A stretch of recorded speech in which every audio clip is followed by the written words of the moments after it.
Olá, boa noite. Para quem ainda não me conhece, eu sou Hilda Silveira, atualmente aposentada, né, como auditora fiscal federal agropecuária pelo Ministério da Agricultura. Estou aqui nesses dias, né, contribuindo com os colegas agrônomos aí, as colegas agrônomas, conversando com os temas específicos para o concurso do MAPA, tá? Então, hoje nós vamos conversar sobre área livre de pragas, né? Na quarta-feira passada, eu entrei com o tema de pragas regulamentadas, onde nós vimos pragas quarentenárias ausentes, pragas quarentenárias presentes, né? Então, hoje vamos conversar aqui sobre a área livre de pragas, né? Então, deixa eu compartilhar aqui uma apresentação que é para ficar mais tranquilo aqui para a gente conversar. E o que é uma área livre, né? Uma área livre é uma área onde uma praga ainda não está presente, né? Bom, pelo conceito aqui das normas internacionais, é uma área onde uma praga específica não ocorre, como demonstrado por evidências científica, na qual, quando apropriada, essa condição é mantida oficialmente. Esta área pode ser um país inteiro, pode ser parte de um país, tá? E pode ser também a totalidade, né, de vários países, parte de vários países. E que evidências científicas são essas? São as comprovações, né, os levantamentos fitossanitários que são realizados na área onde comprovam que a praga, a determinada praga-alvo, não está presente. Mostrando alguns exemplos para vocês aqui, como exemplo de um país inteiro, o Chile, né? O Chile é um país que é livre de moscas das frutas, né? E não significa que não ocorra em determinado momento, mas quando aparece algum foco de alguma espécie de mosca das frutas, principalmente a Ceratitis capitata, que eles controlam, né, na área em comum com o Peru, esta praga é logo erradicada, então a praga não se estabelece e esse país continua livre, né? Como parte de um país, a gente gosta de mostrar que exemplos, inclusive, que nós temos aqui das pragas quarentenárias presentes e que tem já áreas livres definidas no país, né? Como, por exemplo, áreas livres de cigatoca negra. Então, é uma praga que ainda é quarentenária, né? Porque ela não está disseminada em todo o país, então, determinadas partes dentro do país estão reconhecidas como áreas livres, né, de cigatoca negra. Tá? E também, o outro exemplo que a gente dá como vários países, né, totalidade de países, como mostra na definição. Aqui é um exemplo hipotético, tá? Eu não tenho exemplo real de vários países que constituem área livre, mas aqui vamos imaginar que o Brasil, Argentina, Paraguai e Uruguai fossem juntos, né, num procedimento reconhecido como uma área livre de uma determinada praga. Então, aí seria um conjunto da totalidade de países, né? E aqui, como eu mostrei, né, falei para vocês, o Chile, na fronteira com o Peru, também compartilham ali uma área que é reconhecida como uma área livre, né? Que é uma área livre de Ceratitis capitata.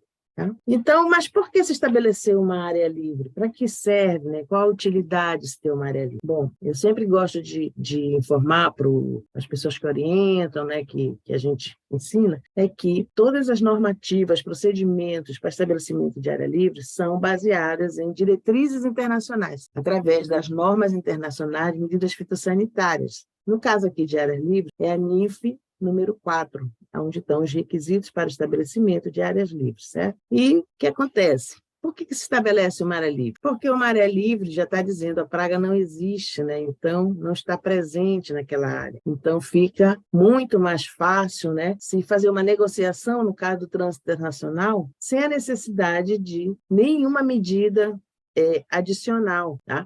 Porque a área não está presente, então não precisa mitigar risco, não precisa fazer nenhuma outra medida aonde venha diminuir o potencial dessa praga ser introduzida em outro país através das partidas exportadas, por exemplo, né? E assim, o país também que está importando, ele adota como uma medida fitossanitária, né? Ele exige que nas importações determinados produtos, determinados países sejam importados de áreas livres de pragas. Por quê? Porque eles querem proteger alguma área dentro do país deles que são reconhecidas como uma área em perigo, uma área que esteja ameaçada da introdução de alguma praga não exista no país. Então, são adotadas como medidas fitossanitárias por países importadores para proteger esta área dentro do seu país, certo? Então, como exemplo aqui no comércio internacional, não sei se vocês já ouviram falar da área livre nas tarefas grandes, que existe no Nordeste, na divisa do Rio Grande do Norte com o Ceará. Então, tem uma área livre lá que produz muita melancia, muito melão, e entre aqueles dois estados foram definidos os municípios ali naquela divisa e hoje formam uma grande área livre nas tarefas grandes, né? Inclusive, tem aí uma instrução normativa específica, que é a instrução normativa número 13, de 31 de março de 2006, né? Que estabelece procedimentos para esta área, e a portaria 305, aonde também atualiza quais os municípios que fazem parte, né? Então, esta área é reconhecida, né, pelos Estados Unidos, Chile, Argentina, Uruguai, né, como uma área livre dessa praga, que esses países que compram esses produtos aqui do Brasil, eles não querem, né, que estejam importando partidas com possíveis ovos ou larvas de anastrefa grandes, porque essa praga eles não têm no território. Então, eles não querem correr esse risco. Então, eles exigem o quê? Que o Brasil forneça esses produtos para eles, mas que sejam provenientes de áreas livres, tá? Dessa praga. E no caso do trânsito interno, viabiliza o trânsito de material de propagação vegetativa e de frutos para outras unidades da federação, sem a necessidade também de aplicação de medidas adicionais, né, como mitigação de risco, né?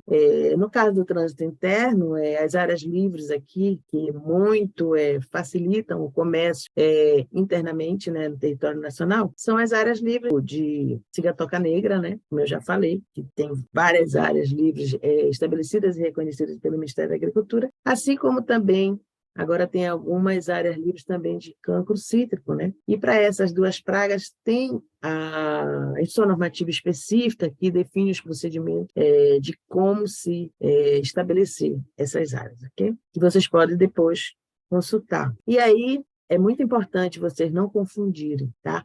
O que é uma área sem ocorrência de uma determinada praga e o que é uma área livre, tá? Porque a área sem ocorrência, você não pode confundir com a área livre, porque a área livre ela tem um procedimento específico, ela é reconhecida, são realizados também levantamentos fitossanitários, mas ela tem os seus procedimentos específicos para ser estabelecida. E a área sem ocorrência são também definidas por meio de levantamentos fitossanitários de detecção. Então, os estados que não têm essa praga, eles conseguem comprovar, né, por meio dos levantamentos de detecção que são realizados na unidade da federação. Aí comprova que a praga não está presente no estado. Então, são áreas sem ocorrências, né? E a área livre é aquele espaço definido dentro da unidade da federação onde foram adotados os procedimentos, os critérios, todos definidos pela legislação daquela praga, né, para como se estabelecer a área livre. Então, é isso aí. Fica essa dica. Não confunda área sem ocorrência, tá? Determinada praga com área livre, ok? E aí, pessoal, essa área livre, ela precisa ser protegida, né? Não é fácil manter uma área livre. Por isso que são poucos, né? Poucos lugares, são poucas áreas, porque sai caro. Imagina você proteger uma área dentro do estado que ocorre a praga e ter só uma área livre definida, então aquele espaço tem que ser protegido para que ele não seja contaminado, né? E para isso precisa o quê? Ter uma vigilância intensiva, né? Através de levantamentos de detecção ou delimitação, né? Levantamento e detecção é aqueles que são realizados para verificar se a praga está presente, né? E o levantamento de delimitação é aquele que é realizado para verificar os limites de ocorrência dessa praga, se ela estiver presente, também os limites até onde essa praga não está ocorrendo. Então, os limites de ocorrência, assim como de não ocorrência, mas que o levantamento tem que ser realizado sistematicamente, tá? E toda a área livre tem que ter uma área que circunda, ou seja, adjacente, tá, a esta área. É uma área que se considera como uma área que vai proteger a área livre se algum foco da praga que está se controlando for detectado, possa ser erradicado antes que adentre a área livre. Então, esta é que se chama de zona tampão. É aquela área que circunda ou é adjacente à área livre, que está ali para, vamos dizer, para proteger a área livre. Tá? E como é uma área protegida, também ela não pode ter o trânsito livre. Então, tem que ter o quê?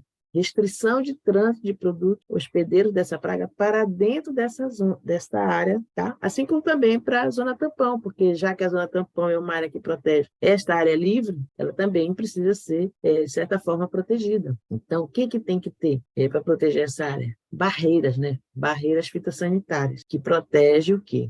O trânsito, né, de frutos hospedeiros para dentro destas áreas, tanto da zona tampão como da área livre. Okay? E aqui eu trago só o conceito de zona tampão para vocês terem clareza melhor do que é, né? Aquela área circundante ou adjacente a uma área oficialmente, né, delimitada para propósitos fitossanitários, visando minimizar a probabilidade de disseminação da praga-alvo dentro ou fora da área delimitada. E está sujeita a medidas fitossanitárias ou outras medidas de controle, se apropriado. Então, como eu falei, que cada procedimento tem a norma internacional, essa aí é a norma internacional de medidas fitossanitárias número 10, que estabelece esses conceitos aí de zona tampão, ok? É isso aí que eu tinha para falar de área livre, tá? Só um lembrete, não confunda área sem ocorrência com área livre de praga, ok? Até quarta-feira, então, a gente vem com outro tema, tá? Provavelmente nas próximas quartas a gente vai começar mais cedo, por volta das 18 horas, mas a gente confirma aí no canal, ok? Um abraço, boa sorte a todos.